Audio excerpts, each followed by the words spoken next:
From the Library of Congress and the Smithsonian National Museum of African American History and Culture. Today is December 13th, 2015. This is David Cline from the History Department at Virginia Tech and also working with the Southern Oral History program at the University of North Carolina at Chapel Hill.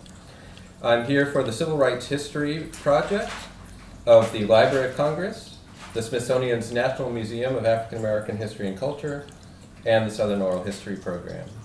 And very honored to be here today with Joseph and Embry Howell. And what I would ask you to do, one note, I want to acknowledge a couple of other people in the room before I have you introduce yourselves. So we have John Bishop from Media Generation behind the camera, and also helping us out today is Guha Shankar from the Library of Congress. So now what I would ask you to do, and this is the only time I'm going to script you at all today, is to ask you to use a full sentence to introduce yourself. Each of you, I am or my name is, and introduce yourself. And then what we're going to do is just have a conversation. We'll talk a bit about each of your childhoods and sort of what may have informed you leading up to involvement later in the movement, and then we'll talk about your activity. So whoever wants to go first. Oh, my name is Joe Howell. And I'm Embry Howell. Okay. And Embry, let me start with you. If you could tell us a little bit about where and when you were born, and I'll ask you some questions about your childhood. Okay. I was born in 1945 in Bethesda, Maryland, near here at Suburban Hospital.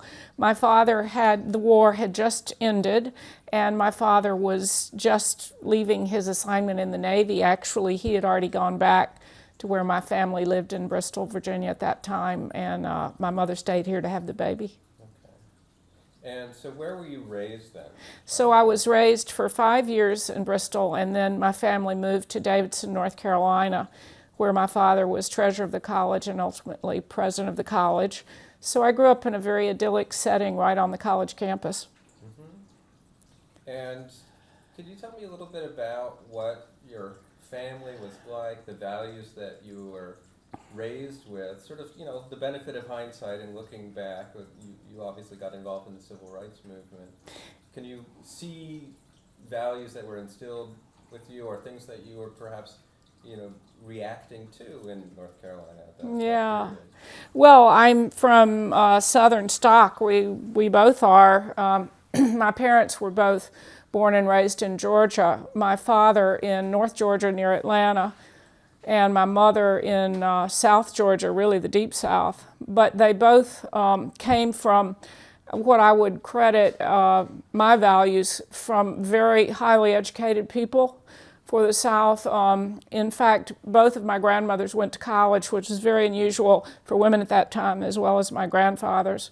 And that level of education goes back into the 19th century as well.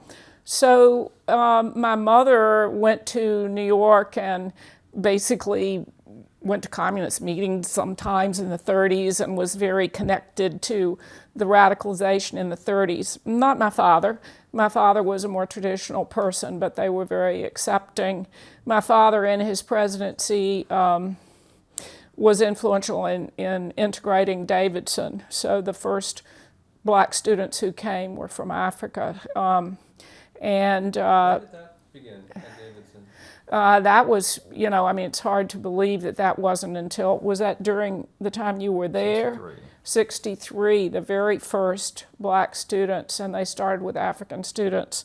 And then I don't know when the first African American students came to Davidson, but it's amazing to think that when I was a child, and I went to thoroughly segregated schools, but it was a little southern town, and my friends lived across the tracks, and their parents worked in the mills in town, and I had very close friends there. So I would cross the tracks to go play with friends, and my mother, I wouldn't say it was her idea, but she didn't discourage that. So I'd say from very early years, I learned that all people have value and should be treated with dignity.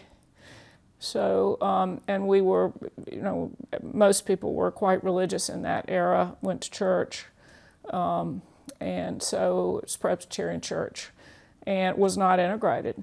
But you got the values of love and acceptance, I think, from that as well. Did they have race relations Sunday at that point in the church? No, there was nothing like that. There was no real effort reaching across. But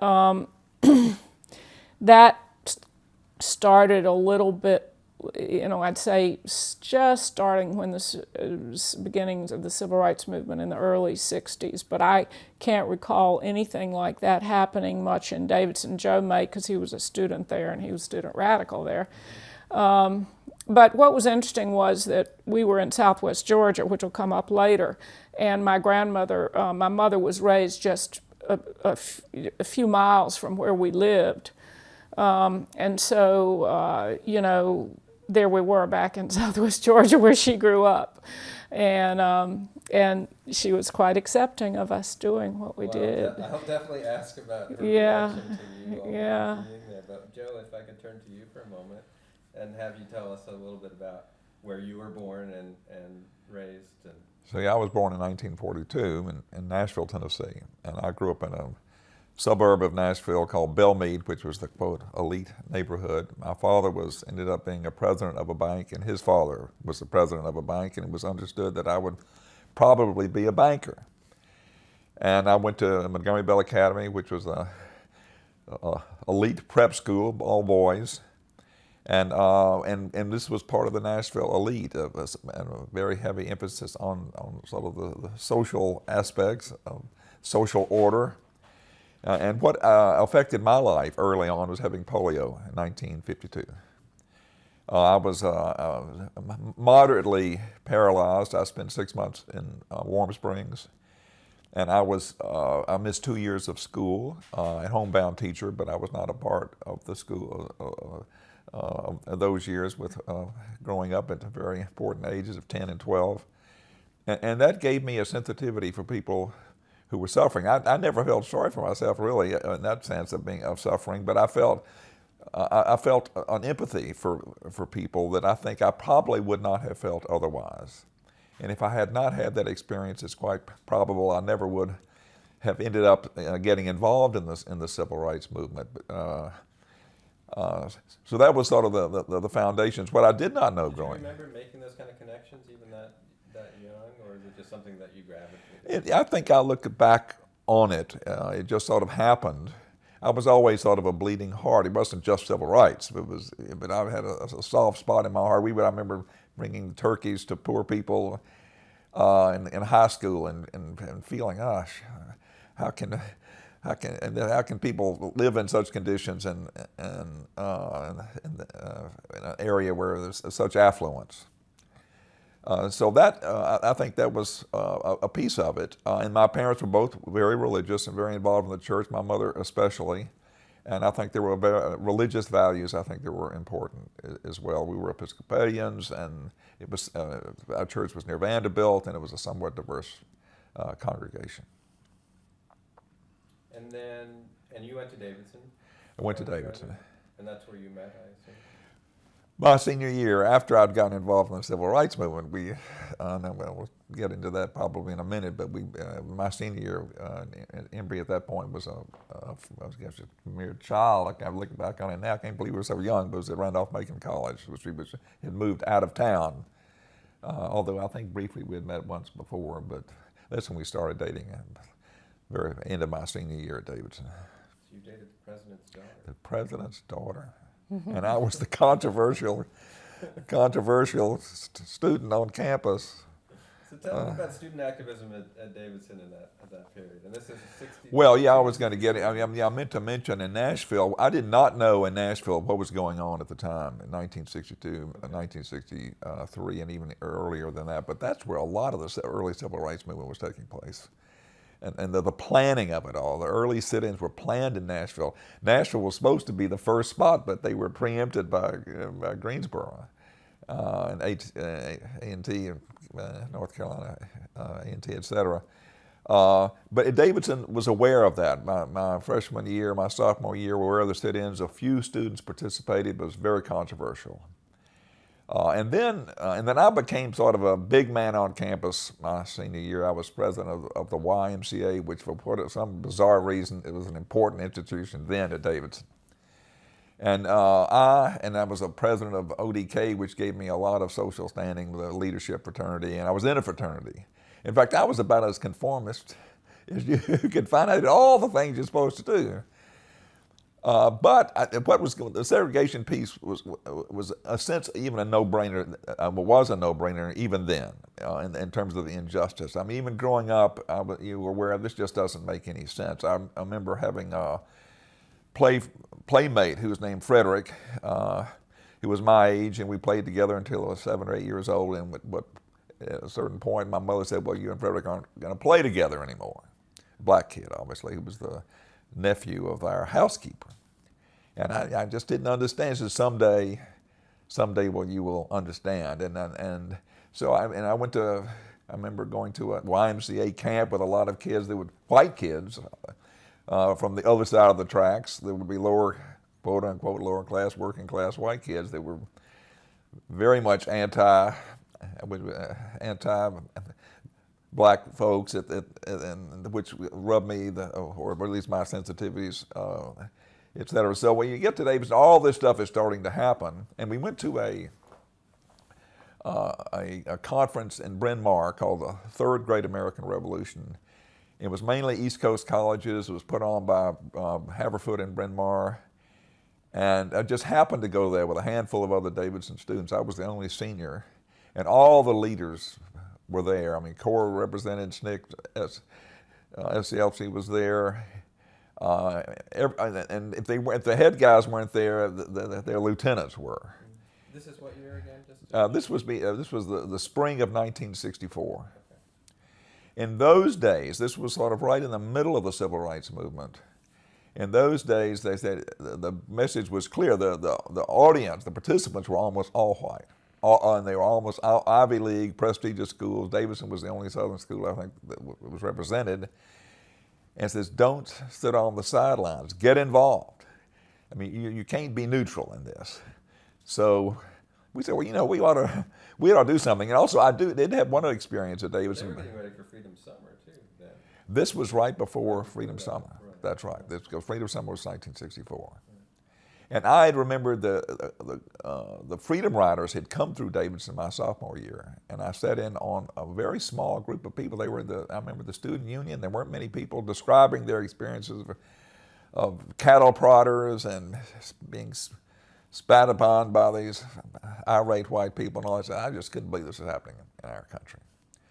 But before it was about a 5 or 6 hour drive to Davidson, and before we actually arrived at Davidson, which was late in the evening, we had come up with a plan that we were going to do something. We had to sort of stand up, and I was the logical figurehead. I mean, I was not an activist, and I didn't see myself as a revolutionary, but it just seemed like the right thing to do. So what are we going to do? So we said, we're going to organize a march. This was the same time that the march, this followed the March on Washington, which was in 63. This was the spring of 64. We're going to have the March on Charlotte. Somebody said, well, wait a minute. Charlotte is it's not Jackson, Mississippi or Birmingham, Alabama. They actually have fairly progressive racial policies, at least they thought they were. But maybe it's the march in Charlotte.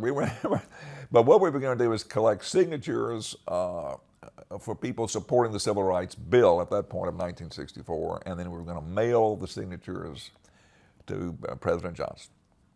So we were going to partner with all the schools in the area that we could find, but predominantly black schools, Barbara Scotia and Johnson C. Smith, which was really the host school, and several others. And I ended up being the figurehead in this thing, in this event, and it was quite controversial, as you can imagine. And the fact that I was doing it, going to wait until we get the bird clock. I do like the clock. They don't always go off at the same time. Sorry, I just didn't want to I mean, looking back on it, it seems about as innocuous as you can get. All you're doing is saying you're supporting the Civil Rights Bill, but it was obviously had a symbolic meaning that went beyond that. And Davidson was the sleepy school, a safe place to send your child. So I knew that I would get a telephone call, I would get some pressure at some point, and sure enough, a few days before the march was going to start, I got a call from the president of Davidson College, Greer Martin, who had a daughter named Embry Martin, whom I did not know at the time, and invited me into his house. It was like 8 o'clock at night, and his wife Louise greeted me at the door and says, "Greer, he'll be with you in just a second." We went in the study, and when we sat down, he said, "Joe, I just have to tell you that there's a lot of pressure on me from the Board of Trustees and from the mayor of Charlotte to ask you to just abandon this idea." Now, I have to also say that I can't force you to do anything. You can do what you want to do. He was very careful to point that out at the outset. But he said the racial relations in Charlotte have actually been pretty good, and the feeling is it will create an image of the city that is that will do more harm than good because it will distort the picture. And you've already made your point, so why don't you just abandon it and move on? But you don't have to. I could get a sort of a hint of a slight, not a wink, but I had the sense that he was actually supporting this. And it turns out behind the scenes he was doing a lot to make integration happen at Davidson, which was already started with foreign students, and then a few years later, 2 or 3 years later, the American students were at Davidson as well, American black students. So we did the march. It got a lot of coverage. The wire services picked it up, and the headlines of the conservative newspaper in Nashville had "Banker's Son Leads Rights March." So that got everybody's attention. Joseph T. Howell III, which is me, the son of Joseph T. Howell Jr., president of Nashville City Banks, is involved in a leader of this march in Charlotte. So that my parents were. Their friends they were a part of there was a Nashville elite cocktail party set, and people would come up to them and would say, "Well, Carol and Joe, it's not your fault. I mean, these things do happen, and just don't blame yourself for it." And my parents were actually very supportive. I never got any feedback. And finally, my mother just came out and was just sort of tired of this happening and saying, "Look, we're very proud of what our son has done." And I've been going back to Nashville shortly after that. I was a bit of a pariah. My best friend's mother, when I went to see my best friend, to play our usual game of Frisbee, met me at the door and said, "You are no longer welcome in this house. You are a discredit to your race and to this community. I never want to see you again," and slammed the door in my face. I didn't hurt my relationship with my good friend, but it was a real, and I feel sorry for her, really. I mean, I never took that personally at all. I felt that she was a product of her time and culture, and was in a sort of a straitjacket, as were a lot of people in those days, because it was a controversial times. So I'm just to sort of finish this up. In a sense, it could have been over, but we kept involved. One relationship that was established was with Al Lowenstein. And Al was at NC State teaching history, because he would send me stuff, and it would be on the back of a test, or he would send me special delivery envelopes in a dorm. This mailman would be searching around the dorm for me to be a special delivery envelope with a test, and on the back of the test be scribbled something like, "Give me a call, Al," or something like that.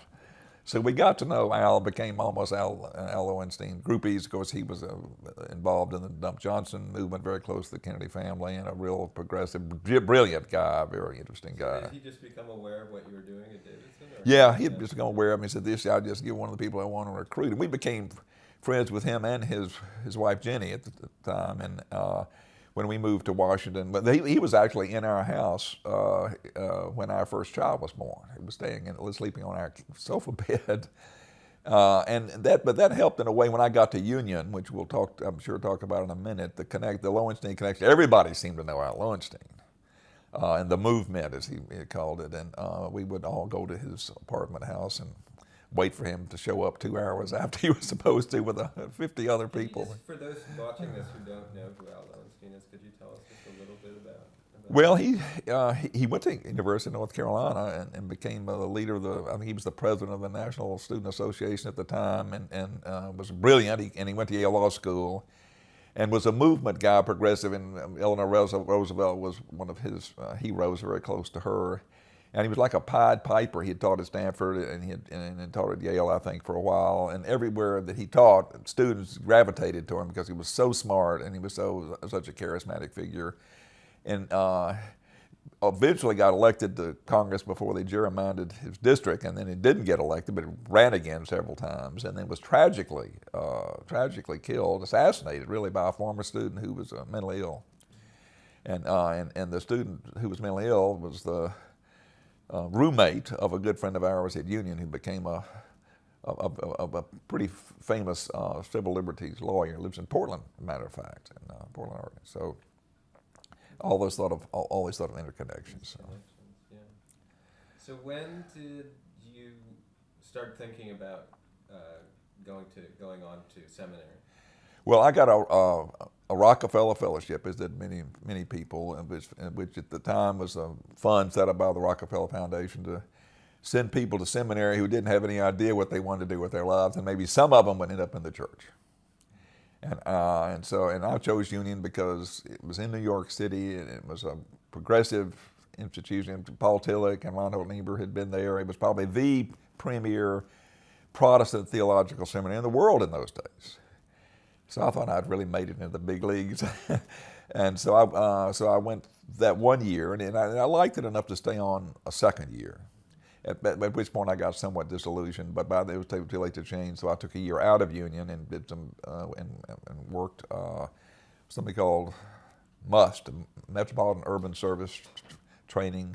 Bill Weber had set up. Had a great year, and then finished up at Union. By that time, I was interested in other things. I was taking as many courses at Columbia Planning School, City Planning School. Had a job at the City Planning Department in New York, and then I got in Chapel Hill Planning School and went to Chapel Hill and got a planning degree. And my career has been in developing affordable housing, seniors housing. And when did we got the meeting of the families, right, with Embry's father.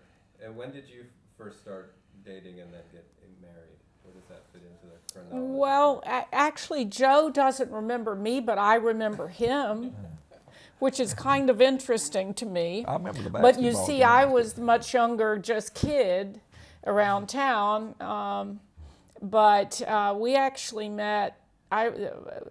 My first memory was being out there playing basketball and meeting you. I remember that. You do? Okay. And then I remember going with my father to the sunrise service, Easter, and Joe was speaking because he was like this fascinating character who was doing these interesting things, much older man. And then also that you had gone to work in the Lower East Side and came and spoke to the Senior High Fellowship. Right. Yeah, so yeah, I knew Joe. And I remember being, I think, in my bathrobe and seeing you arrive at the front door with some kind of petition for Daddy about something or other. Dr. Goodikins. So, no, I was very familiar with Joe, and then I went off to college. And, in those days, there were the women's colleges and the men's colleges, and you would have, fancy dance weekend, and the guys would come for their dates. So I had another boyfriend, and Joe came along for the weekend, and so we began to get to know each other that way and fell in love. And then he went off to Union, and we got married after my sophomore year in college, and I transferred to Barnard College. Oh, okay. So we lived right there on campus at Hastings Hall, and I went to Barnard and finished my degree there.